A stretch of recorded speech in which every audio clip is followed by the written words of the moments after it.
बिस्मिल्लाहिर्रहमानिर्रहीम। अस्सलाम वालेकुम नाज़रीन, आप देख रहे हैं प्रोग्राम पब्लिक ओपिनियन और मैं हूं आपके साथ ज़रिया इरफान। नाज़रीन, ईरान और अमेरिका के दरमियान जारी कशीदगी में एक बार फिर इजाफा हुआ, जिससे खित्ते में अमन के इम्कानात अब धुंधलाने लगे हैं। अली खामनाई शहीद की तदफीन और आबनाए हुर्मुज में जहाज पर हमले के बाद अमेरिका ने एक बार फिर ईरान पर हमला करते हुए 140 फौजी अहदाफ को निशाना बनाने का दावा किया, जिसके जवाब में ईरान ने कतर, कुवैत, बहरीन और उर्दन में मौजूद अमरीकी फौजी अड्डों को निशाना बनाया। इसके अलावा ईरान ने अमेरिका के साथ एकतरफा डील खत्म और आबनाए हुर्मुज को एक बार फिर बंद करने का भी ऐलान कर दिया। दोनों ममालिक एक दूसरे पर जंगबंदी मुआहदे की खिलाफ वर्जी का इल्जाम लगा रहे हैं, लेकिन दोनों फरीक बैकडोर सिफारिशात और सिफारतकारी जारी रखने के इशारे भी दे रहे हैं। आबनाए हुर्मुज में कशीदगी, फौजी कार्रवाइयों, जवाबी हमलों और सालिसी की कोशिशों के दरमियान खित्ते की सूरत हाल गैर यकीनी का शिकार है। ऐसे में सवाल ये उठता है कि ये तनाज़ा इस वक्त किस मोड़ पर खड़ा है, मुज़ाकरात दोबारा शुरू हो सकते हैं या नहीं, और आगे हो क्या सकता है। दूसरी जानिब नेशनल डायलॉग कमेटी की बात करेंगे, जो कि एक मरतबा फिर हुकूमत और पीटीआई में मुज़ाकरात करवाने के लिए खासी मुतहर्रिक है। फवाद चौधरी, मिफ्ता इस्माइल और महमूद मौलवी ने कोट लखपत जेल में कैद पीटीआई असीर रहनुमाओं से मुलाकात की, जिसमें इन रहनुमाओं ने नेशनल डायलॉग कमेटी के मौक़िफ़ की हिमायत की है कि आगे बढ़ने का रास्ता मुज़ाकरात हैं। ऐसे में आज ज़राए से ये खबर भी सामने आई कि chairman PTI barrister Gohar Khan ने बानी पीटीआई और उनकी बहन अलीमा खान से मुतालिक अहम अदालती कार्रवाइयों में ताख़ीर कराने के लिए खामोशी से पसे पर्दा कोशिशें तेज कर दी हैं। इन पसे पर्दा कोशिशों का नतीजा क्या निकलेगा और नेशनल डायलॉग कमेटी की मुज़ाकरात की नई कोशिश क्या वाकई किसी ब्रेक थ्रू का बाइस बन सकेगी, ये हमारे टॉपिक्स हैं जिसको डिस्कस करेंगे साराना साहब के साथ।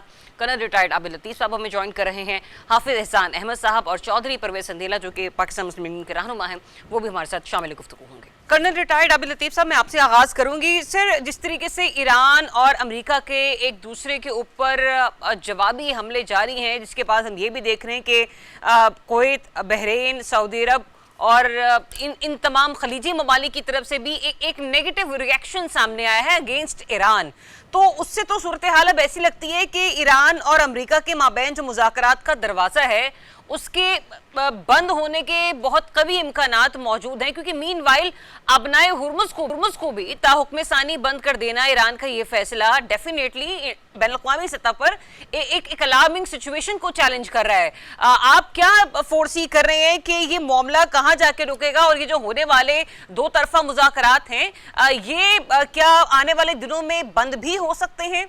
देखिए जी, बिल्कुल ठीक कहा आपने। ये जो सिचुएशन है ये बहुत टेंस है, सिचुएशन बहुत ही कम्प्लेक्स है। आप अगर देखें जो इनका एमओयू है, जिसमें एमओयू का जो 5th पॉइंट है, और उस 5th पॉइंट के अंदर बात ही ये हुई है कि जी किस तरीके से डिसंगेज करेंगे, जो स्टेट ऑफ हुर्मुज का स्टेटस क्या होगा। अब असल में जो इशू है, जो बहुत कम्प्लेक्स इशू है, वो स्टेट ऑफ हुर्मुज का ही मामला है, क्योंकि दोनों साइड्स ये चाहती हैं कि वो इस तरह से उनको लगे कि दोनों साइड्स ने विन किया है अपने अपने तई। अच्छा, अब वो नेगोशिएशंस के अंदर गिव एंड टेक होता है, अब वो इस स्टेज पे चली गई हैं दोनों साइड्स, और ट्रस्ट है नहीं बिल्कुल। तो इसलिए अब ये जो लगता यही है कि जी अब दोबारा से एक कोल्ड वॉर तो है इस वक्त, ये सीज फायर से ज्यादा अब कोल्ड वॉर में कन्वर्ट हो गया, और अब ये कोल्ड वॉर किसी भी वक्त खुदा ना खास्ता एक और डेंस सिचुएशन की तरफ जा सकती है। अच्छा कर्नल साहब, देखिए हम देख रहे हैं कि दोनों जो हैं फरीकैन वो ये चाहते हैं कि वो अपनी अपनी विक्ट्री या अपनी अपनी विन को सामने लेकर आएं, अचीवमेंट्स को सामने लेकर आएं, लेकिन ये जो अबनाए हुर्मुज वाला मामला है, इस पर कंफ्यूजन आपको कहाँ पर नजर आ रही है, जहां पर ये दोनों फरीक कट के बैठे हुए हैं? अमेरिका ये कहता है कि जो स्टेट ऑफ हुर्मुज है उसका स्टेटस जो है वो स्टेटस को एंटी हो जाए, यानी कि वो जैसे पहले था वो वैसा हो जाए, जबकि जो ईरान है उसका पॉइंट ऑफ व्यू ये है कि अब इस वाक़े के बाद जब ईरान पे हमला हुआ तो अब स्टेटस को जो स्टेट ऑफ हुर्मुज का है वो चेंज हो गया। अब ये जो टेरिटोरियल इंटेग्रिटी है ईरान की वो इस पे प्ले करती है। और फिर इसकी अगर आप देखें तो 3 इस वक्त जिसको आप मैरीटाइम हाईवे कहते हैं, इसकी 3 स्टेट ऑफ हुर्मुज जो 22 नॉटिकल माइल है, ये 3 हिस्सों में डिवाइड हो गई है। पहला हिस्सा जो है वो अगेन उसको ईरान कंट्रोल करता है, वहां से पैसेज भी सारा कंट्रोल कर रहा है। जो सेंट्रल पार्ट है स्टेट ऑफ हुर्मुज का, वो इंटरनेशनल मैरीटाइम एजेंसी जो है वो कंट्रोल कर रही है, of course with the help of the 5th fleet और जो उसका सदर्न पार्ट है जो ओमान वाली साइड पे है उसको ईरान उसको अमेरिका यूज़ कर रहा है और उसको कंट्रोल कर रहा है। और वो जो उनका एक कॉन्सेप्ट है escort and naval passage through वो जो करते हैं उसके थ्रू वो जो फिफ्थ फ्लीट है वो कंट्रोल कर रहा है। सो इस तरह से ये इंटरप्रिटेशन का फ़र्क है। ईरान कहता है कि पूरी की पूरी स्ट्रेट ऑफ हॉर्मुज़ जो है उस पर मेरा कंट्रोल है। इसीलिए आपने देखा कि जो इसका जो सॉदर्न पार्ट से जब एक शिप गुजरा जिस पे 2-3 दिन पहले ईरान ने उनके मुताबिक अमेरिकन के मुताबिक ड्रोन अटैक किया, उससे सिचुएशन बिल्कुल जो है आउट ऑफ कंट्रोल हो गई और स्पाइरल आउट हो गई है और अब ईरान ने पूरी की पूरी अपनी तरफ से स्ट्रेट ऑफ हॉर्मुज़ बंद करने का ऐलान कर दिया। ठीक है हाफिज हसन अहमद साहब, इंटरप्रिटेशन का ही मामला है या कंफ्यूजन आपको इससे भी ज्यादा कहीं और बड़ी नजर आ रही है? क्योंकि आपको पता है कि अब जो अबनाए हुर्मुज़ का मामला है वो सिर्फ ईरान और अमेरिका के माबैन नहीं रहा, ये पूरी दुनिया इससे कनेक्ट हो चुकी है। जितने सालिसी का किरदार अदा करने वाले ममालिक हैं वो भी इसमें शर्मिंदा ही होते हुए नजर आ रहे हैं, कभी अमेरिका के बयानात को देखकर, कभी ईरान की यूं कह लीजिए कि रिएक्शंस को देखकर। वो अलग बात है कि ईरान ने फिर एतराफ भी किया कि अबनाए हुर्मुज़ में उसे तजारती जहाज़ों पर हमला जो उसने किया वो गलती था। गलती को एक तरफ तस्लीम करना और उसके बाद फिर अबनाए हुर्मुज़ को बंद कर देना, ये मतलब क्या एक कन्फ्यूजन है? ज़रियाब, आप इस सारी चीज़ को 3 मुख्तलिफ एंगल से देखिएगा। एक तो ये है कि 27 फरवरी से जो जंग शुरू हुई थी और जिसमें 40 दिन लगे और उसके अंदर एक ऐसा पाकिस्तान ने रोल प्ले किया मिडल पावर के तौर पे, मीडिएटर के तौर पे, सिंगल ट्रस्ट एक रीजनल पार्टनर के तौर पे एक प्ले किया और दोनों ममालिक को इस्लामाबाद के अंदर इकट्ठा किया। लेकिन उस पूरी एक्सरसाइज के अंदर जो 2 चीज़ें थी वो फ्लैश पॉइंट आई।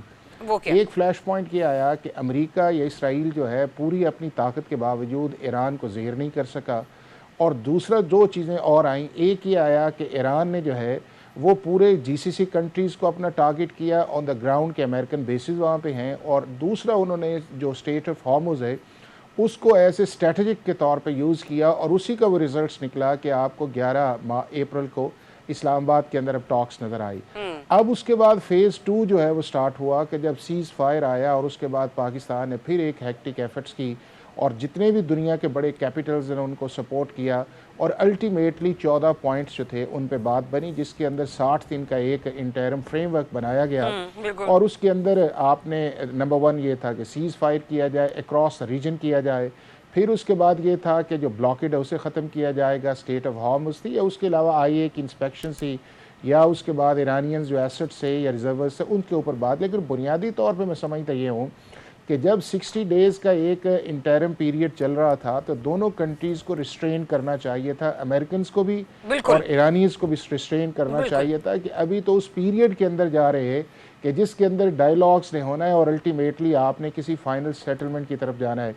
अब अगर इंटरनेशनल लॉ को आप ये देखें तो मैं ये समझता हूँ कि जब वॉर होती है या जिस तरह अमेरिकन यहाँ पे आए या इसराइल ने अटैक किया तो उसके पीछे भी कोई इंटरनेशनल लॉ की sanction United nation security council की अवेलेबल नहीं थी, और ईरान ने भी जब अपना राइट ऑफ सेल्फ डिफेंस इस्तेमाल किया तो उसके लिए भी आपने जो इंटरनेशनल वाटर्स थे उसको आपने एक स्ट्रेटेजिक एसेट के तौर पे या स्ट्रेटेजिक एक मूव के तौर पे आपने इस्तेमाल किया। अब ये है कि जब ये जून के अंदर एक MOU साइन हुआ, उसके बाद निगोशिएशंस आई, अमेरिकन ने लिफ्ट किया, तो मैं ये समझता हूँ कि 2 चीज़ें बड़ी इंपॉर्टेंट। एक तो ये था कि उसका स्टेटस को उसी तरह रहना चाहिए था जो आपका 27 फरवरी से पहले था। उसके अंदर किसी कंट्री को ये क्लेम नहीं करना चाहिए था कि मेरी तरफ से रास्ता गुजरे या साउथ की तरफ से गुजरे या नॉर्थ की तरफ से गुजरे। हाफिज साहब, एक चीज के ऊपर थोड़ी रोशनी डालिएगा। ओमान की तरफ से तजवीज आई मस्कत में होने वाली निगोसिएशंस और मुज़ाकरात के दौरान कि एक अलग जो है ना वो नई बहरी राहदारी जो है वो तजवीज की जा रही है ओमान की जानिब से, दो कि अभी अमेरिका ने इसके ऊपर कोई एक्सेप्टेंस शो नहीं किए। मीनवाइल हम ये भी देख रहे हैं कि ईरान की तरफ से भी इसको फौरी तौर पर मुस्तरद किया गया है और जो ईरानी वज़ीर ख़ारजा ने ये कहा कि ये सीनियर लीडरशिप ने तय करना है कि आया कि ऐसा हो सकता है या नहीं हो सकता। ओमान के पास क्या ये राइट मौजूद है इंटरनेशनल लॉज के मुताबिक कि वो कोई नई राहदारी तजवीज़ कर सके और इसके ऊपर फिर इंप्लीमेंट भी करना उतना ही आसान होगा? आप for the time being international law को भूल जाएं। इस वक्त वहाँ पे ना अमेरिकन इंटरनेशनल लॉ के नीचे आए हैं, ना ईरानियंस इंटरनेशनल लॉ को फॉलो कर रहे हैं, और ना ही जो आपके मैरीटाइम लॉ, एक जंग है उसके अंदर इंटरेस्ट है, उस इंटरेस्ट के स्ट्रेटेजिक इम्पैक्ट है, और उसी के मुताबिक जिस तरह कहते हैं ना कि जंग के अंदर सारी चीजें जो है वो जायज़ है। अब मैं समझता ये हूँ कि जो अभी 60 डेज का एक पीरियड मुकम्मल नहीं हुआ था और उस दौरान एक नई राहदारी का क्रिएट करना, या उसके बाद अमेरिकन का ये कहना कि हम सिर्फ इधर से गुजरेंगे, ईरानीज जो हैं उन्हें इस चीज़ का नहीं होना चाहिए कि वो जिस तरह हम चाहें गुजरें। ईरानियों ने कहा कि जी हमने जो अपना रास्ता एक बनाया हुआ है, एक चूँकि ये 22-23 माइल्स का एक एरिया है, बड़ा नैरो डाउन है ईरान और ओमान के अंदर, तो ईरान जो है वो किसी भी सूरत गिव अप नहीं करना चाहता इसका कंट्रोल, या ईरान किसी सूरत नहीं चाहता कि अगर वो समझता ये है कि अगर इन 60 दिन के इंटरम पीरियड के अंदर जो है उसने इन चीज़ों को सरेंडर कर दिया तो अल्टीमेट टॉक्स के अंदर वो समझते जो हैं कि हरमूज को कंट्रोल हमने करना है या जॉइंट मैकेनिज्म के अंदर आएगा, ये अमेरिकन का इंटरेस्ट नहीं होना चाहिए। बुनियादी तौर पे ये एक लॉन्ग एक्सरसाइज की तरफ आपको ये इवेंट नज़र आ रहा है। अब उसके अंदर ये है कि अमेरिका ने रिटेलिएट किया, उन्होंने 3 दिन आपने देखे कि किस तरह की बड़ी स्ट्राइक्स की ईरानियों ने किया, और अल्टीमेटली फिर हम पोजीशन के अंदर आ गए हैं जो 27 से 28 फरवरी थी कि हरमूज बंद हो गए, चूंकि ईरान ये समझता है कि इसका सारे का सारा जो स्पिनिंग एरिया है, जो स्पिनिंग पॉइंट है, वो स्टेट ऑफ हॉर्मुज है। चूंकि अमेरिका जो है ग्राउंड ऑन ट्रुप्स जा नहीं सकता, अमेरिका जो है वो आपका जो न्यूक्लियर इस्तेमाल नहीं कर सकता, ईरानियन टेक्नोलॉजी जो है वो मुख्तलिफ एरियाज़ के अंदर $1 ट्रिलियन हर साल जो है वहाँ पे आपकी ट्रेड होती है, 20 मिलियन बैरल आपका रोज़ाना वहाँ पे जाता है, 20% आपकी LNG है, पूरा GCC इफेक्ट है, जापान इफेक्ट है, साउथ कोरिया इफेक्ट है, चाइना इफेक्ट है, उसके बाद हमारा मुल्क इंडिया जो है वो सारे हैं। तो मैं ये समझता हूँ कि अल्टीमेटली जिस तरफ जाना चाहिए था वो एक ऐसी सिचुएशन के अंदर जाना चाहिए था कि आप लॉन्ग टर्म उस एग्रीमेंट जो MOUs पे जाते और फिर चीजें तय करते, और उसके अंदर मैं समझता हूँ कि दोनों जो कंट्रीज हैं उनकी स्टेटमेंट्स ने भी बड़ा डैमेज किया, चाहे वो स्टेटमेंट्स आए या दूसरे ओपिनियन सामने आया इस सिचुएशन को लेके, क्योंकि आप इंटरनेशनल लॉ एक्सपर्ट हैं सारी सिचुएशन के, तो मुझे आपसे जरा डिटेल में इस बारे में जाना था। प्रोफेसर अंदर साहब, पार्टी पाकिस्तान मुस्लिम लीग नून ने बहैसियत हुक्मरान जमात बड़ी कोशिशों के साथ इस मामले को मैनेज किया। हमने देखा कि पूरी दुनिया में प्राइम मिनिस्टर साहब की कोशिशों को, फील्ड मार्शल साहब की कोशिशों को सराहा गया, और इस वक्त डेफिनेट सी बात है अगर देखा जाए तो पाकिस्तान की भी जो पोजीशन है ना वो बड़ी अहमियत की हामिल है, क्योंकि उसके लिए भी एक डिसाइसिव मूवमेंट आ जाता है ना कि उसने किस तरफ जाना है, आया कि ईरान के साथ जाना है, अगर ईरान हुर्मुज को बंद कर देता है, या फिर इस रिएक्शन को देखते हुए जो खलीज ममालिक के साथ उसका बिरादराना ताल्लुकात हैं उसने उनको देखना है, फिर अमेरिका जो कि सुपर पावर है और वो भी पाकिस्तान की तरफ देखता है, क्योंकि पाकिस्तान जाकर ईरान से बात करता है। तो जाहिर सी बात है हुक्मरान जमात के लिए या पाकिस्तान के लिए इस मामले को मैनेज करना ये कितना बड़ा डिसाइसिव मोमेंट होगा। देखें, पाकिस्तान मुस्लिम लीग नून की हुकूमत जो है वज़ीर आज़म मियां मोहम्मद शहबाज शरीफ की क़यादत में जो इस वक्त कारनामा सर अंजाम दिया गया है जंग रोकने का, और उसके बाद इस जंग को ख़त्म करने के लिए, जंग रोकने की हद तक हम कामयाब हुए। हमने 50 साल जो दुश्मन थे उनको एक टेबल पे लाकर बिठाया, टेबल पे बिठा के उनके साथ कॉन्ट्रैक्ट साइन हुए, 2 महीने के लिए चीज़ें जो हैं वो बेहतरी की तरफ जा रही थी। लेकिन हमें इस बात का अंदाज़ा है, अभी एक आखिरी लाइन जो है मेरे साथी ने यूज़ की, जे दोनों तरफ से जो उनके जो बयानात हैं ना, उनकी वजह से जो मसाइल, ये प्रॉब्लम है वो हैं, और वो शायद आगे भी जाके रहेंगे। ये ज़ाहिर है 47 साल की दुश्मनी जो है वो अगर आप ये कहें कि 2 महीने में 4 महीने में ख़त्म हो जाएगी, उसकी कोशिश जारी है, हमारी हुकूमत कोशिश जारी रखेगी। क्योंकि जिस तरह अभी साथी ने बताया ना कि इससे खलीज के रियासत सारे अफेक्टेड है, जापान है, उसके बाद चाइना है, मेरे ख्याल में ये यूरोप को भूल गए हैं। मैं इस वक्त यूरोप में बैठा हुआ हूँ, आप बिलीव करें कि जो तेल की कंप्लेन है और उस तेल के बाद जो हर चीज़ की महंगाई है, अब यहाँ पे हम ज़ाहिर बताते हैं तो फिर हमारे दोस्त समझते हैं कि पाकिस्तान का यूरोप से क्या मुकाबला है। बात मुकाबले की नहीं कर रहा है, मैं तो अपनी ज़िंदगी की बात कर रहा हूँ कि जिस ज़िंदगी को यहाँ पे मैं अफोर्ड कर रहा हूँ, और उसमें एक बहुत बड़ा किरदार आपने हुर्मुज का है, तो इसलिए इसने पूरी दुनिया को अफेक्टेड किया हुआ है। तो पाकिस्तान उसे निकालने की कोशिश कर रहा है। अब भी पाकिस्तान सरगर्म है। जिस वक्त ये हमले हुए हैं, इवन कतर जो है उसके जहाज पर भी हमला हुआ है, लेकिन इसके बावजूद वो पॉजिटिव हैं और पाकिस्तान के साथ मिलकर हम लोग कोशिश कर रहे हैं। अभी इसाक डार साहब की जो है वो वज़ीर खारजा से बात हुई है, कामयाब होंगे इंशाल्लाह ताला। मुश्किल है, हमें ये नजर आता है कि शायद हम लोग तो बिल्कुल भी अफोर्ड नहीं कर सकेंगे। देखिए ना, अभी पेट्रोल का प्रॉब्लम कितना बड़ा, उसकी नहीं, उसके मेरे महंगे मेरे होने का सवालों बड़ा में से एक कितना सवाल बड़ा ये भी प्रॉब्लम था सिंधिलत साहब कि पाकिस्तान के लिए कितना चैलेंजिंग हो जाएगा अगर एक बार फिर से ईरान हुर्मुज को बंद कर देता, जो कि उसने कर दिया है। जाहिर सी बात है, जैसे हम सभी गिनवा रहे हैं ना, सारे ही कंटेंट कहीं ना कहीं तो मुतासिर हो रहे हैं, तो पाकिस्तान के लिए कितना मुश्किल होगा किसी एक फरीक की तरफ जाना। देखिए, पहली बात तो यह है कि हम किसी एक फ्रीक की तरफ नहीं जा रहे हैं। हमारी अच्छा। एक तो हमारा जो इत्तेहाद है वो आपको पता है, जो वह सऊदी अरब के साथ है, और हाँ उस पे जी। तो कोई कंप्रोमाइज है नहीं है। हमारी जो अगर अगर खुदा ना करे किसी जगह पे आना चाहता तो हमें सबसे पहले तो हम सऊदी अरब के साथ खड़े हैं। और दूसरा ये बात है कि क्योंकि हम लोग जो किरदार अदा कर रहे हैं वो एक साइड पे जाने वाला नहीं है। हम आखिरी दम तक जो है वो कोशिश करेंगे कि ये आमने सामने जो इस तरह की लड़ाई है या इस तरह का वो शुरू ना हो।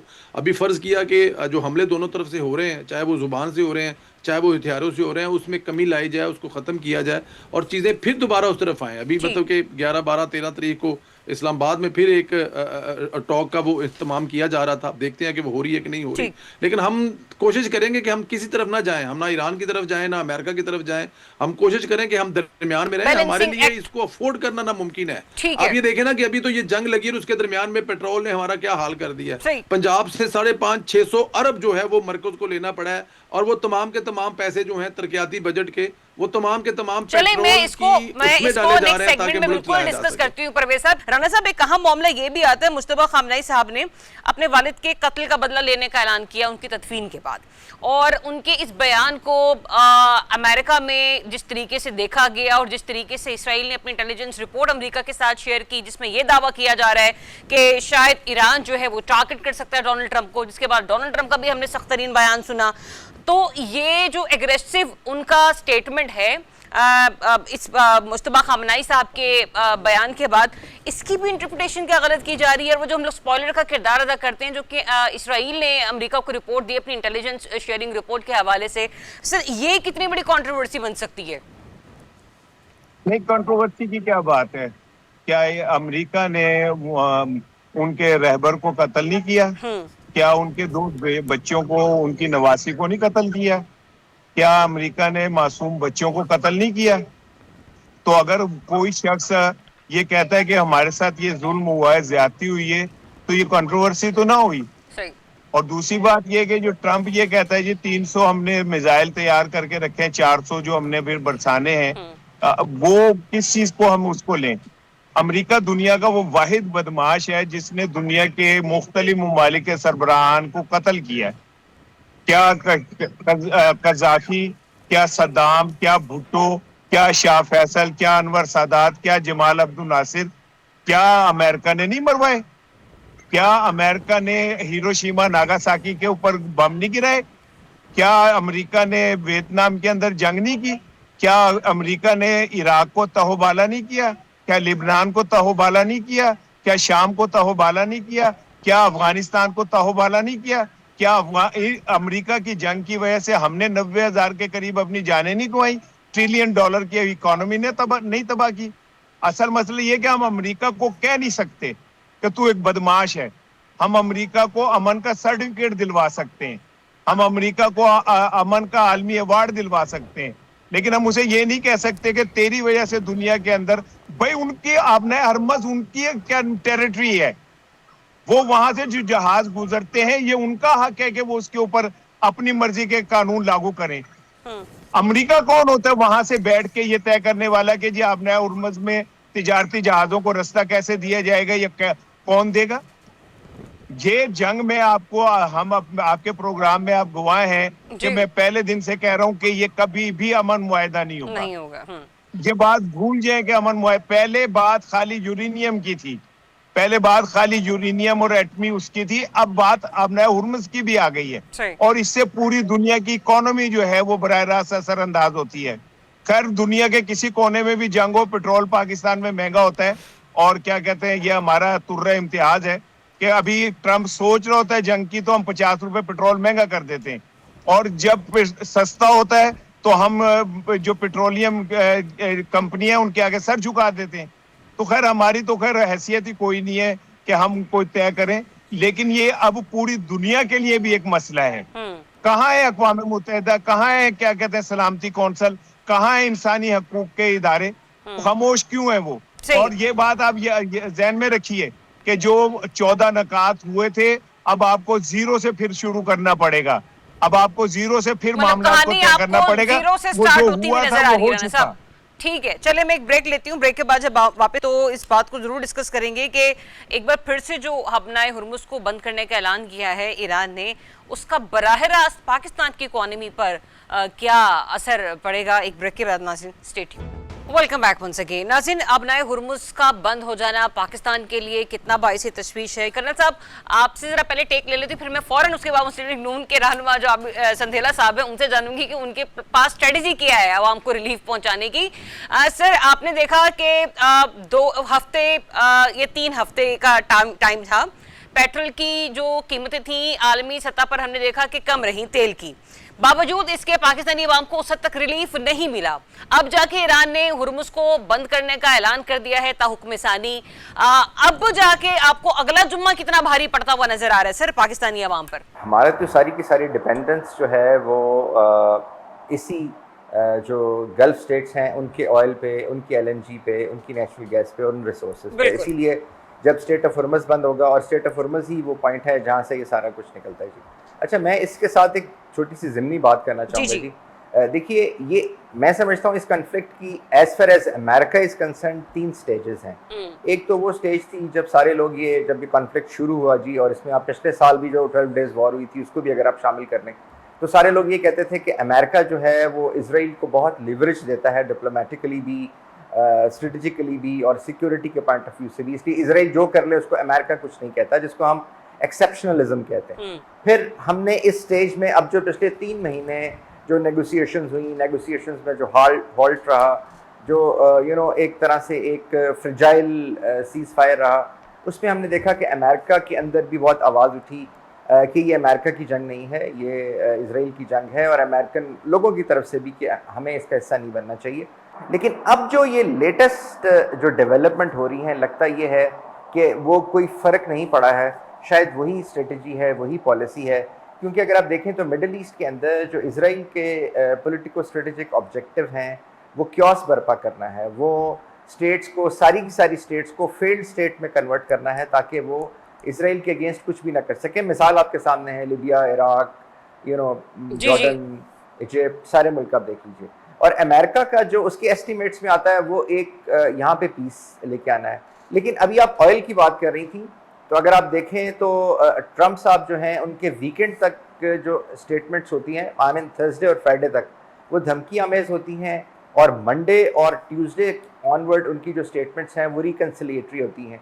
क्योंकि उसमें फिर जो अमेरिकन स्टॉक एक्सचेंज है वो अपने आप को रीएडजस्ट करती है, जो ट्रेड है ऑयल की, उसकी प्राइसेस मंडे को स्टॉक एक्सचेंज न्यूयॉर्क, ब्रेंट में, हर जगह पे एडजस्ट होती हैं। सो एक ये पैटर्न है। तो इसका मतलब ये है कि ये अब जो मसला था ईरान और इसराइल का, उससे वॉर हट के अब दुनिया का जो कंट्रोल है इकोनॉमिक और ट्रेड का, स्टेट ऑफ हुर्मुज, और ये बात बिल्कुल ठीक है जी, स्टेट ऑफ हुर्मुज से कहने को शायद फिगर में अगर आप कहें तो 20% ऑयल और ये एनर्जी पास होती है, लेकिन ये 80% ऑफ द वर्ल्ड को अफेक्ट करती है। ठीक है। तो इसलिए ये एक, अब मैं ये समझ रहा हूँ जी कि ये दुनिया की पहली जियो इकोनॉमिक वॉर में कन्वर्ट होती है।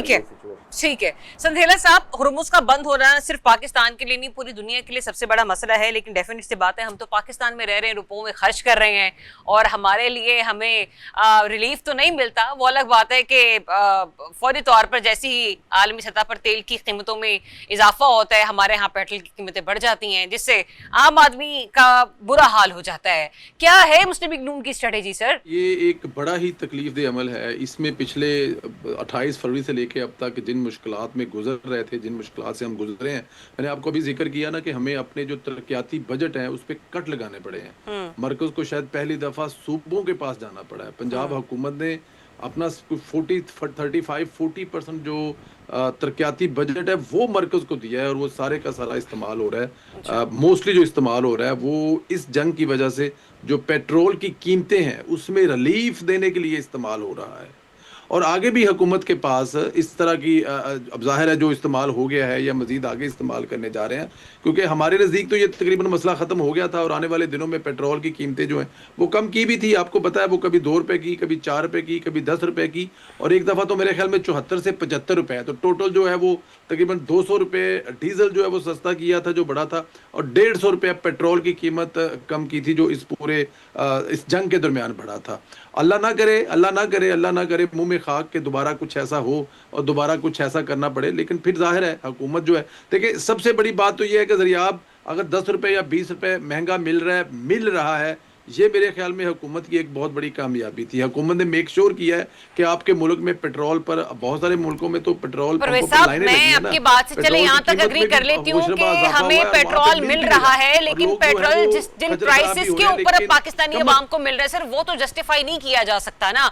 मतलब जब कीमतें कम हो तब आप मतलब रिलीफ अवाम को ना दें, कीमतें ज्यादा हो जाए वही पुराना पेट्रोल आप रखा हुआ अवाम को महंगे डबल दामों पे देना फरोख्त कर दें, तो सर यहाँ पे तो सवाल निशान उठेंगे ना परवेज साहब। नहीं बिल्कुल नहीं, वो ठीक कह रही हैं आप, क्योंकि मेरे ख्याल में ना जो भी मैंने बताया ना कि 200 रुपया डीजल जो है वो कम हुआ है और 150 रुपया पेट्रोल कम हुआ, शायद मैं फारसी में बता गया था, आपको समझ नहीं लगी ना। ये रिलीफ ही है मेरे ख्याल में। अगर आप रिलीफ ये समझती हैं कि आपको 10 रुपए या 20 रुपए पेट्रोल डीजल चाहिए, लीटर चाहिए, तो वो तो फिर आप सही कह रहे हैं, जस्टिफाई नहीं कर सकते। लेकिन मेरे ख्याल में जब 65 रुपए बेच रहे थे तब भी 5 रुपए चाहिए था।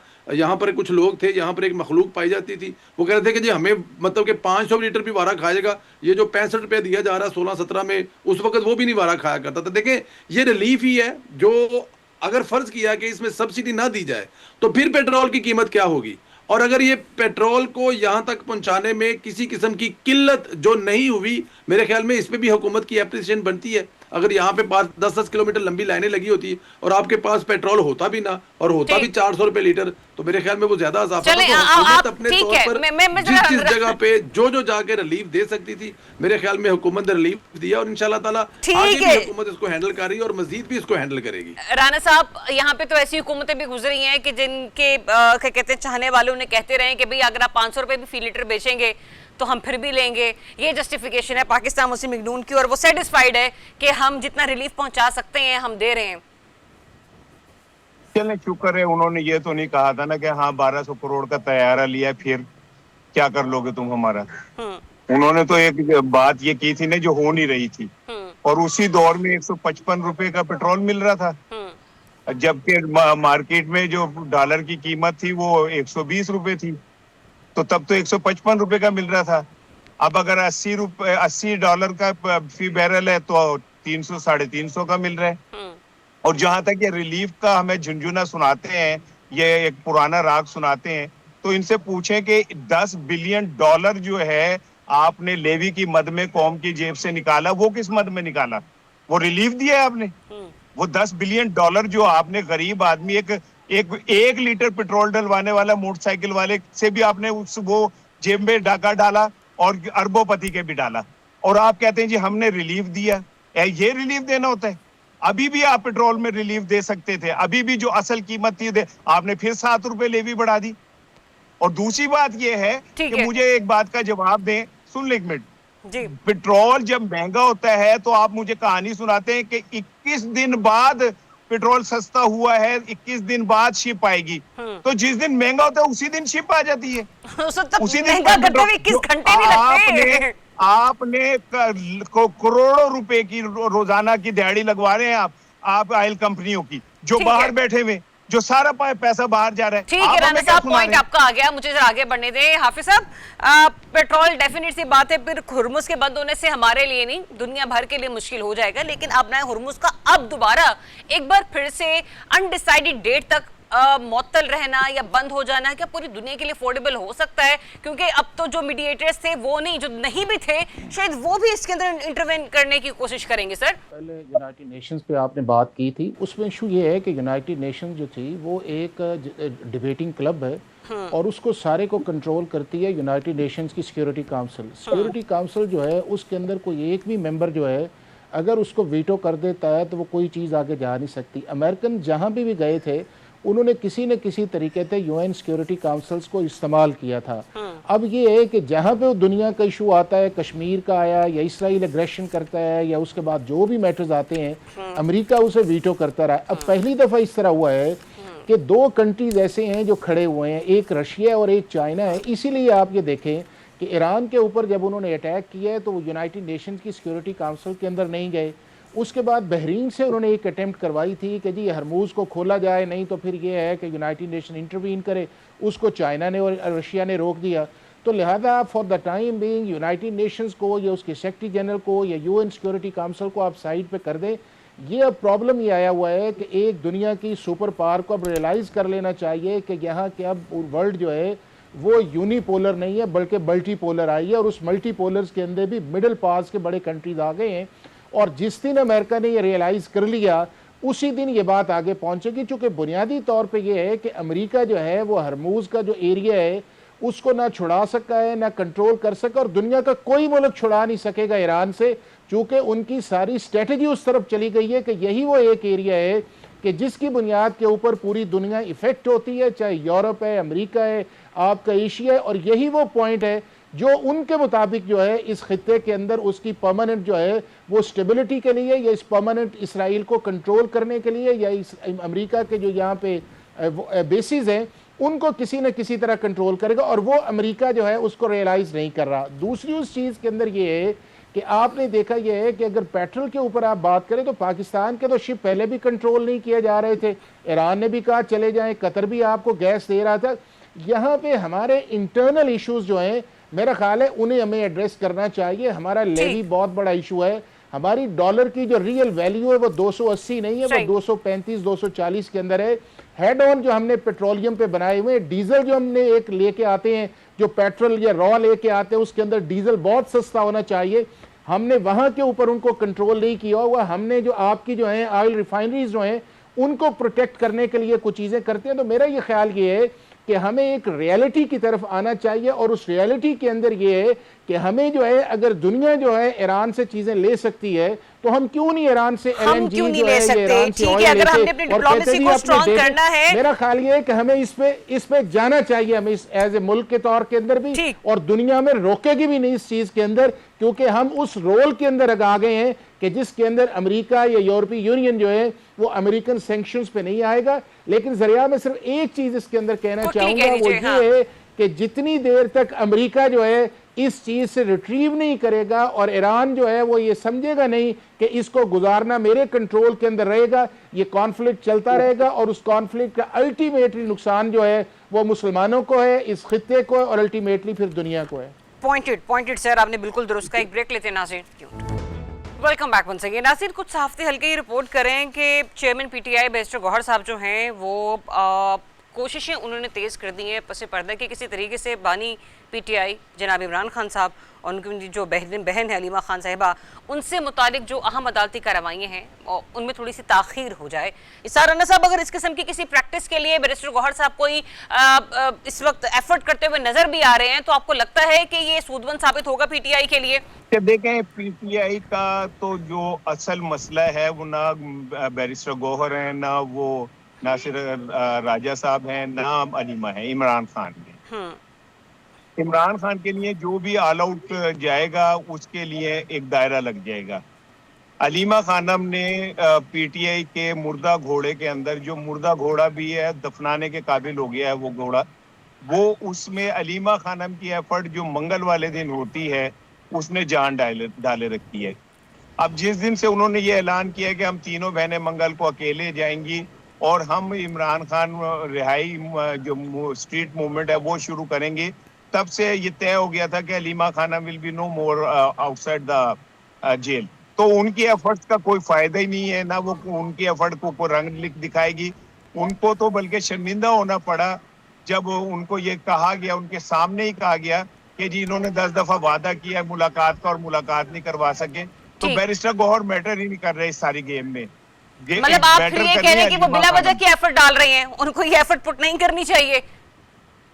नहीं, आनिया जानियों से फायदा कोई नहीं ना। ठीक है, उनकी एफर्ट का फायदा कोई नहीं है। सही। एफर्ट का फायदा एफर्ट ये हो रही है कि जो कोट लखपत जेल में असीरान है उन्हें बाहर लाया जाए, और वो लाके यहाँ पे एक पॉलिटिकल मूवमेंट बनाए और उसमें ठीक इस्टेब्लिशमेंट है। और इमरान खान के दरमियान गैप को खत्म करें। चलें। अगर ऐसा होता है तो शायद कुछ बेहतरी हो अच्छा सके। ठीक है। हाफिज साहब, ऐसा हो सकता है कि अदालती कार्रवाइयों में कोई ना कोई ताखीर हो सके अलामा राजा नासिरबाज साहब और महमूद खान अचकजई साहब की क्या कहते हैं मुलाकातों के नतीजे में? पीटीआई जो है इसकी सिर्फ आनियाँ और जानियाँ ही हैं। इसके अंदर ना पॉलिटिकल स्ट्रेटजी की डेप्थ है, ना इसके अंदर लीगल स्ट्रेटजी की डेप्थ है, और ना ही इसके अंदर एक ट्रस्ट है। और अभी भी ट्रस्ट डेफिसिट इतना है, आपने देखा होगा कि अगर कोई शख्स कोई बात करता है तो दूसरा या उसे लेट डाउन करने की कोशिश करता है, या उसे ओन नहीं करता, या उसे कनाइव्ड कर दिया जाता है, या अलाइड कर दिया जाता है विद इस्टेब्लिशमेंट। बैरिस्टर गौर जो है वो एक पॉलिटिकल आदमी नहीं है, वो एक अच्छा लॉयर है। उसको एक for the time being party का हेड बनाया गया, लेकिन उसके साथ जितनी भी टीम लगी हुई है वो सारी की सारी या पॉलिटिकल इमेच्योर है, या ये है कि उस हॉकिश लेवल पे सोशल मीडिया या आप उस पे चले लेकिन सर गए यहाँ कि तो वो जिससे आप लीगली negotiation मामलात नहीं को चाहते। देख रहे हैं ना, या ताखीर करने के हवाले से, तो यहाँ तो पॉलिटिकल इमेच्योरिटी के नहीं, हवाले से लीगली भी सवाल तो ही नहीं देखा बनता। जा रहा ना। देखें जरियाब लीगली भी तो नहीं है ना। आप अच्छा। ये चीज़ देख लें कि एक ऐसी चीज़ जो है कि जिसके अंदर आपको बहुत जल्द उस चीज़ का फैसला करवाना चाहिए था या जाना चाहिए था, आपने उस पर डिले किया और अब अदालत कहती है कि आए आप बहस करें जो 190 मिलियन पाउंड्स है, ठीक आप है। कहते हैं अब नहीं करना नहीं है। आपका फोरम था फेडरल कॉन्स्टिट्यूशनल कोर्ट, आप सुप्रीम कोर्ट के अंदर चले गए। आपको कहा जाता है कि फाइनल अपील पे आए, आप कहते नहीं हमें सस्पेंशन पे जाना चाहिए। अब उसके अंदर इनसाइड भी जो है वो लीगल स्ट्रैटेजी की कोई टीम नहीं है, कभी कोई लॉयर आ जाता है, कभी कोई आ जाता है। ठीक है। तो मैं ये समझता हूँ कि जितनी, और वैसे भी जो पार्टी जो है वो आउटसोर्स हो गई है कि राजा साहब जो हैं या अचकजई साहब बहुत अच्छे पॉलिटिशियंस हैं, but they are not the part of the PTI, they are not the members of the PTI. Muslim League Noon ने तो बड़ी क्या कहते हैं मुज़ाकरात की दावत दे रखी है असेंबली फ्लोर पर खड़े होकर, प्राइम मिनिस्टर साहब ने भी, और हमेशा से वज़रा भी यही बात करते हैं, आए मुज़ाकरात के लिए हम तैयार है, बैठे। तो संधेला साहब, अगर राब्ता होता है राना सनाउल्लाह साहब से इस सिलसिले में अचकजई साहब का, तो आपको लगता है कि वो जो आप लोग मुज़ाकरात की दावत दे रहे हैं उसके लिए कुछ CBMs भी तो होने चाहिए ना, कि हाँ लगे पॉजिटिविटी की तरफ जा रहे हैं?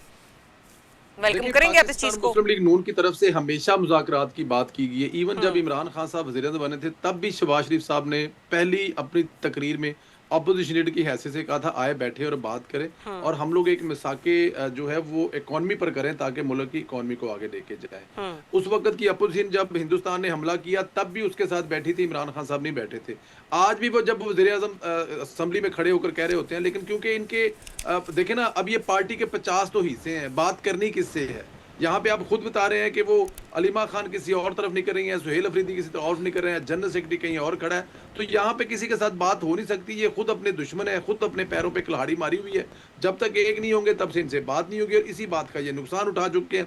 पिछले सवाल का जवाब में एक चीज़ ऐड करना चाहता हूँ कि यहाँ पे लेवी की बहुत बात की जाती है। देखिए जी, 26 से 28 करोड़ लोग हैं यहाँ पर, और जो 80 कोई लाख जो है ना वो आपके मेंबर हैं, जो टैक्स नेटवर्क में मेंबर है, जो एक्टिव फाइलर है वो तकरीबन 38 लाख हैं। 26 करोड़ में 38 लाख। अब देखिए जो जिस मुल्क में टैक्स देने का रिवाज ही नहीं है, चाहे वो कोई बड़ा बिजनेसमैन है, चाहे कोई आम इंसान है, चाहे कोई छोटा है, जहां से वो चोरी हो सकती है, जहां पे मुमकिन है वो बचाएं करेंगे, तो फिर आपकी हुकूमत तो उसके लिए हुकूमत ये पॉलिसी तो नहीं बनाएगी ना परवेज संधेला साहब कि अमीर और गरीब जो है वो पेट्रोल के ऊपर लेवी अदा करना शुरू कर दे? ये भी तो कोई जस्टिफिकेशन ना हुई ना। 90% लोग टैक्स देते हैं, और जब आप मिसाल हॉलैंड की देंगी, सहूलतें हॉलैंड वाले लेंगे, यूरोप वाले लेंगे, तो फिर यहाँ पे तो सारा निजाम चलता ही टैक्स पे है, लेकिन वहां पे कोई टैक्स देने के लिए तैयार ही नहीं है। अब जब टैक्स नहीं देंगे तो फिर कहीं ना कहीं से तो आपने अपने मुल्क ने चलना है ना। तो लेवी के जो बहुत सारे मामलात हैं उनसे आपका मुल्क भी चल रहा है, ये भी हमें नहीं भूलना चाहिए।